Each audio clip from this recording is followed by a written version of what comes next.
Hello everybody and welcome back to the channel. Today I'm going to be talking about a game that I've been looking forward to for quite some time now, actually as soon as it got first announced. The game of course is Crab Champions, made by the same creator of the Crab Rave music video and track. Back in 2018, this music video and track absolutely blew up on YouTube, and so the creator very smartly decided to take advantage. And not long ago, after the release of the music video, soon came the announcement that he was working on a game.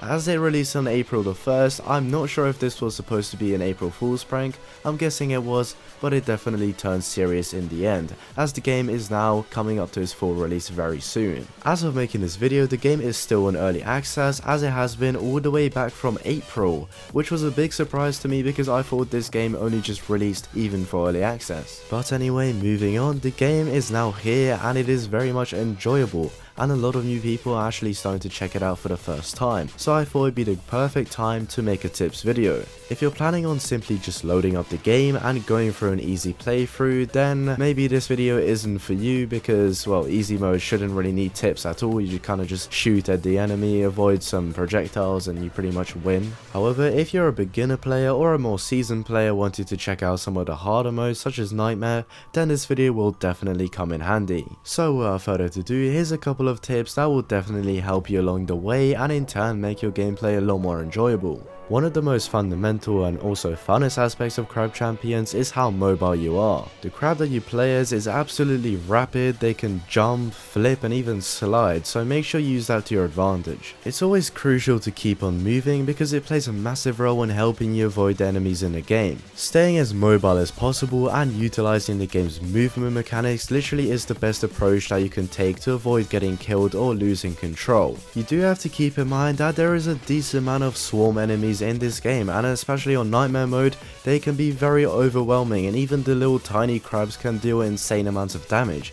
So because of this, you want to keep them as far away from you as possible. So to avoid getting swarmed and killed by these little critters, make sure you're always in a move, preferably jumping above them instead of sliding. The second way that you can really improve your gameplay and also have a bit of fun on the side is by unlocking new weapons. So my next tip is to make sure you get as many keys as possible to unlock new weapons. To unlock a weapon, you have to go up to the blue totem with 4 keys handy in exchange for a new weapon. The way that you can get these keys is by beating bosses and other more dangerous enemy types, as well as completing a whole playthrough by itself. So if you just want to save up keys to do a more difficult playthrough with better weapons, then I recommend just grinding out easy mode over and over again, trying to speedrun it as quick as possible so you can get your hands on those keys. But do keep in mind that in the more difficult modes, your hard work does pay off and you get more keys for defeating the same enemies. Talking about weapons, I'm going to go straight on to the next tip. In games such as Crab Champions, obviously the weapons will sometimes greatly differ from one to another,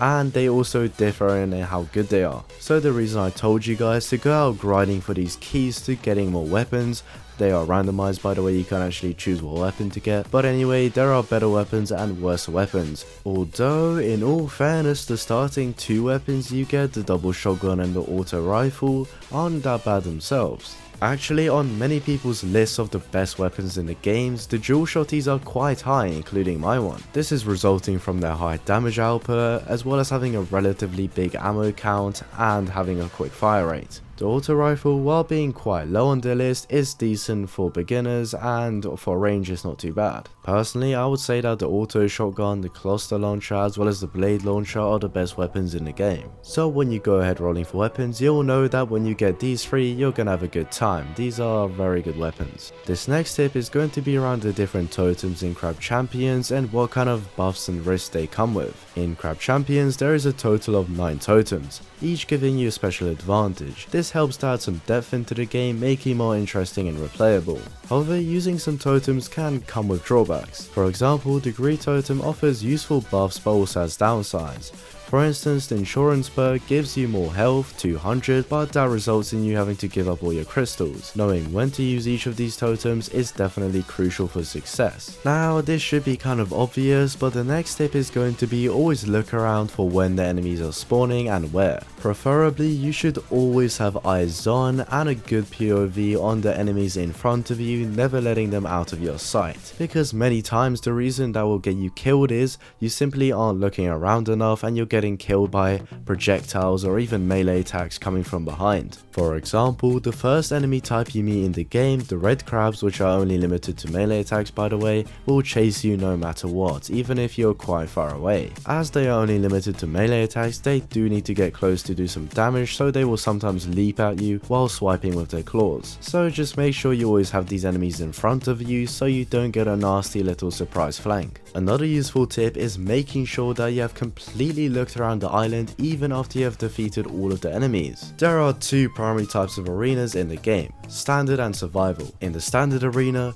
your goal is to eliminate a specific number of enemies to complete it. In the survival arena, your objective is to endure waves of enemies constantly spawning for a predetermined duration. Successfully completing either one of these arenas will trigger a slow motion victory sequence followed by the appearance of a chest containing your rewards. And at this point in time, you can just go ahead and collect your rewards and move on to the next island. However, I don't recommend you quite do that, as nonetheless you aren't actually made to immediately collect your reward and move on. After clearing the area, I do recommend you to go around exploring the now safe area in search of additional crystal deposits. This will provide you with extra currency to spend when you visit the shop in the future. Now this whole procedure might sound a little bit extra and most people probably won't be asked to go ahead with it, but believe me, all these little crystals do add up and you can purchase a lot more items in the shop. And all in all, it's quite quick and easy, you literally just shoot or destroy the crystals. But of course, you don't have to go along with this if you're already confident you got all the crystals during your initial playthrough when there are still enemies around. One thing I found really helpful if you want to go ahead and do a nightmare run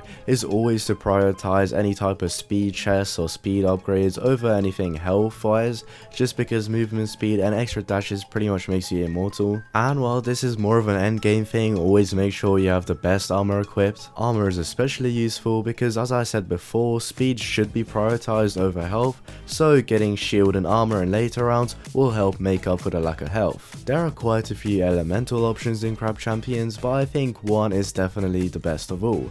So for my final tip of this video, I'm going to recommend using the Poison Elemental. Poison is such an amazing element to get because it's what causes enemies to take more damage, so finding it early on can be very helpful. So there you have it guys, here is pretty much every single tip you need to absolutely dominate Crab Champions taken by myself and other sources. At the end of the day, just make sure you find the right flow for your kind of playstyle and definitely make sure to utilize the movement. Honestly, beating more difficult modes such as Nightmare simply just takes many runs as you can get unlucky from time to time. Well guys, I do hope you enjoyed today's video. If you did, make sure to like, subscribe and maybe comment down below if you want to see some more Crab Champions. But anyway guys, I will see you later. Goodbye.